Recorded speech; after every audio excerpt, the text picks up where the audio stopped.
Assalamualaikum warahmatullahi wabarakatuh. Bismillahirrahmanirrahim. Asyhadu alla ilaha illallah wa asyhadu anna Muhammadar Rasulullah. Tak lupa salam dan salawat saya persembahkan kepada junjungan kita Nabi besar Muhammad Sallallahu Alaihi Wasallam.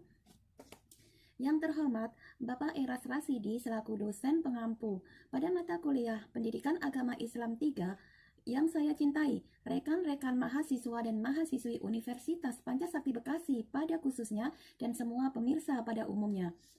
Pada kesempatan hari ini yang begitu sangat berbahagia ini, saya Ani Prihatini dengan NIM 28920500093 dari Prodi Manajemen Fakultas Ekonomi dan Bisnis Universitas Pancasakti Bekasi akan membawakan materi dengan tema Lembaga Pendidikan Islam. Bicara tentang lembaga pendidikan Islam dewasa ini, itu sangatlah mutlak sekali keberadaannya bagi kelancaran proses pendidikan khususnya di negara kita yang sangat kita cintai, yaitu negara Indonesia. Apalagi lembaga pendidikan itu dikaitkan dengan konsep Islam.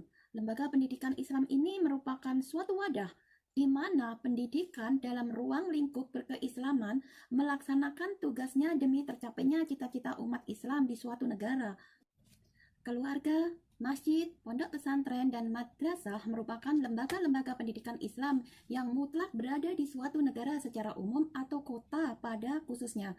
Lalu, kenapa sih lembaga-lembaga itu harus ada? Dan keberadaannya pun itu bisa kita katakan sangat penting dan mutlak banget. Itu kenapa? Ya, karena lembaga-lembaga itu ibarat mesin pencetak uang yang akan menghasilkan sesuatu yang sangat berharga.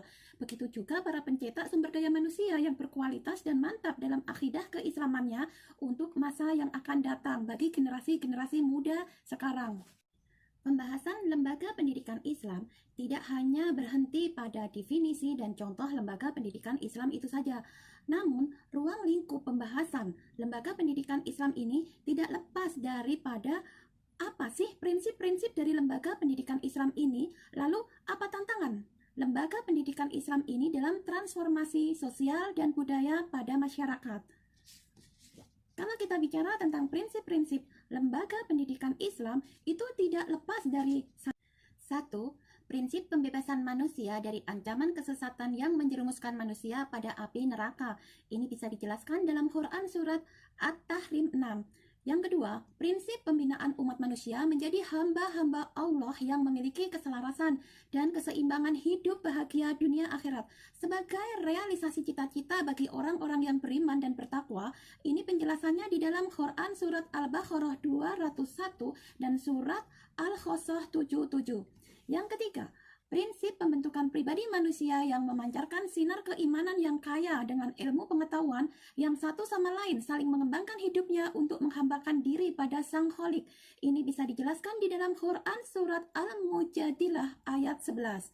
Yang keempat, prinsip amar ma'ruf dan nahi munkar dan membebaskan manusia dari belenggu-belenggu kenistaan. Ini bisa dijelaskan dengan Quran surat Ali Imran ayat 104 dan 110.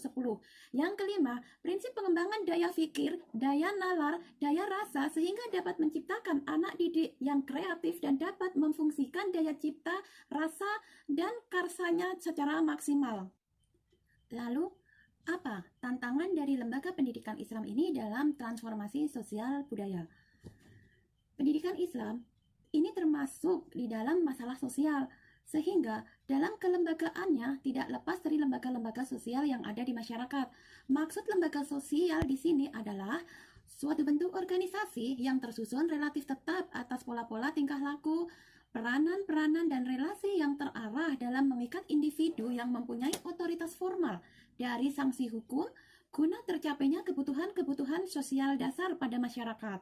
Secara konsep, lembaga sosial tersebut terdiri atas 3 bagian, yaitu yang pertama, asosiasi, misalnya universitas atau persatuan.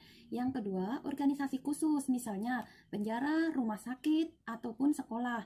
Yang ketiga, pola tingkah laku yang telah menjadi kebiasaan atau pola hubungan sosial yang mempunyai tujuan tertentu. Dalam Islam, pola tingkah laku yang telah melembaga atau menjadi kebiasaan ini pada jiwa individu-individu muslim mempunyai 2 bagian, yaitu lembaga yang tidak dapat berubah dan lembaga yang dapat berubah. Lalu, Apa saja lembaga yang tidak dapat berubah tersebut? Yang pertama, tentang rukun iman, lembaga kepercayaan manusia kepada Tuhan, malaikat, kitab, rasul, hari akhir, dan takdir.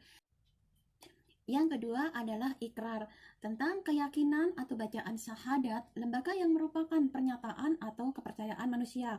Yang ketiga tentang taharoh, ini tentang penyucian manusia dari segala kotoran lahir dan batin. Yang keempat tentang sholat, yang kelima tentang zakat, 6 puasa, 7 haji, yang kedelapan ihsan. Ihsan di sini adalah lembaga untuk meningkatkan amal dan ibadah manusia.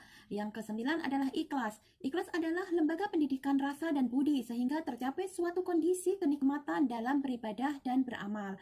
Yang ke-10 adalah takwa, yang mana dengan takwa ini adalah cara untuk membedakan tingkat dan derajat manusia. Untuk yang kedua adalah lembaga yang dapat berubah. Untuk lembaga yang dapat berubah, ini di dalamnya menyangkut tentang ijtihad. Ini adalah upaya yang sungguh-sungguh dalam merumuskan suatu keputusan masalah. Yang kedua tentang fikih, lembaga hukum Islam yang diupayakan oleh manusia melalui lembaga ijtihad. Yang ketiga akhlak, dan keempat adalah lembaga ekonomi. Yang kelima, lembaga pergaulan sosial. Yang keenam, lembaga politik. Yang ketujuh, lembaga seni. Kedelapan, lembaga negara. Kesembilan, lembaga iptek. Yang kesepuluh, lembaga pendidikan. Jadi, bicara tentang lembaga pendidikan Islam adalah suatu bentuk organisasi yang diadakan untuk mengembangkan lembaga-lembaga sosial tersebut, baik yang permanen maupun yang berubah-ubah. Demikian tadi materi yang bisa saya sampaikan tentang lembaga pendidikan Islam. Jika ada benarnya itu semata-mata dari Allah dan jika ada salahnya itu dari diri saya pribadi. Semoga bisa memberikan manfaat kepada diri saya sendiri khususnya dan kepada rekan-rekan semua pada umumnya. Akhir kata, wassalamualaikum warahmatullahi wabarakatuh.